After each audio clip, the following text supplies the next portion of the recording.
Hi, I'm Tim Doran. I'm from the class of 84. Love my time at Haileybury.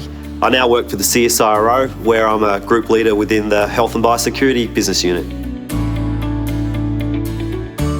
My favourite teacher was Derek Jennison, or DJ as we used to call him. So he was my biology teacher, and we had a unit in that year around genetics and biotechnology, and really it was a light bulb moment for me. It was a topic that really excited me, got my attention, and helped me to work out what it was I wanted to do beyond school. And in the end, that real interest is what drove me into my career now.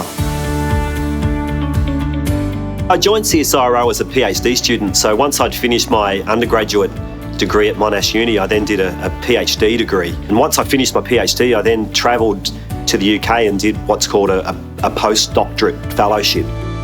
The 3 years I spent in the UK after finishing my PhD was a 3-year term position. I was always going to travel back to Australia and settle down, but it was a fantastic 3 years of combining work with cricket and travel. Also, made a lot of good friends while I was travelling in the UK as well, but also met my wife while I was travelling there as well, and so we were engaged while we were still spending time in the UK, and came back to Australia and settled down.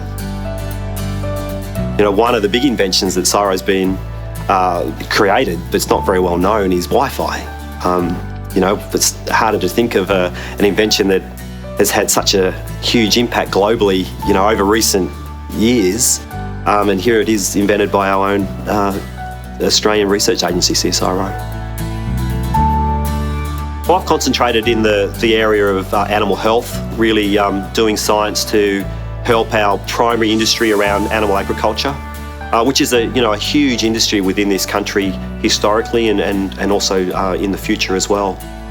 We're very heavily involved in being able to detect and respond to disease outbreaks that might impact our farmers in this country, also through to making sure that certain diseases never ever enter the country. And an example of that would be foot and mouth disease, which we are free of. But if we ever happen to have an outbreak of foot and mouth disease in this country, it would be devastating to our livestock industries and would cost the nation billions of dollars. The body of work that I'm most proud of it's quite varied. It might go back to my PhD, where I was actually part of a campaign by the government to eradicate a disease from this country that was affecting the cattle industry. So a disease called bovine tuberculosis. So I was actually part of a team of people that were put together and funded to eradicate that disease from the country, and it's no longer here.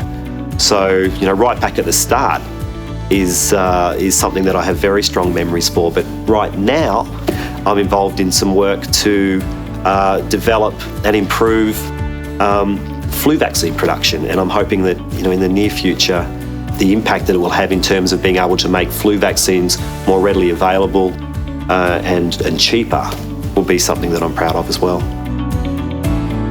Some of the research that I'm involved in right now has a very personal aspect, and it's around developing eggs that are allergen-free. The reason that I'm passionate about that project is one of my children, my 11-year-old daughter, Cara, has food allergies. So I call her my little guinea pig when it comes to this project in the best possible way. Like a large percentage and a growing percentage of children in this country, she has allergies to egg protein, milk protein, and also nuts. And the technology is out there now to be able to address this issue in terms of being able to create food products where the allergens are removed. And just so happens that I have really good connections and technology associated with the poultry industry, and in particular the egg-laying industry, and it's enabled me to be able to connect the two together to be able to do something proactive about the problem.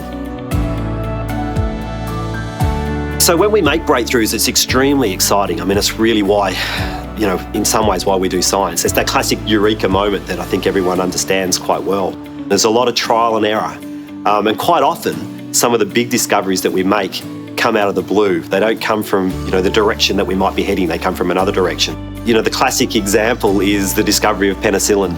An experiment was thrown away, and the scientists came back and looked at it a couple of days later, just out of the blue, and all of a sudden, there's the result. And so A lot of what we do tries to take that kind of learning into play and just think a little bit left of field and be aware that the path that we might be on now may not be the one that's going to end up with a big discovery. I still feel very connected to the school, obviously through friends, mates that I went to school with, having a twin brother that still teaches at the school and having relatives that attend the school. I'm very proud to have been at the school and to be an old Haileyburyan, and it never ceases to amaze me, where you'll see an old Haileybury student pop up in terms of where they're having an impact in the world.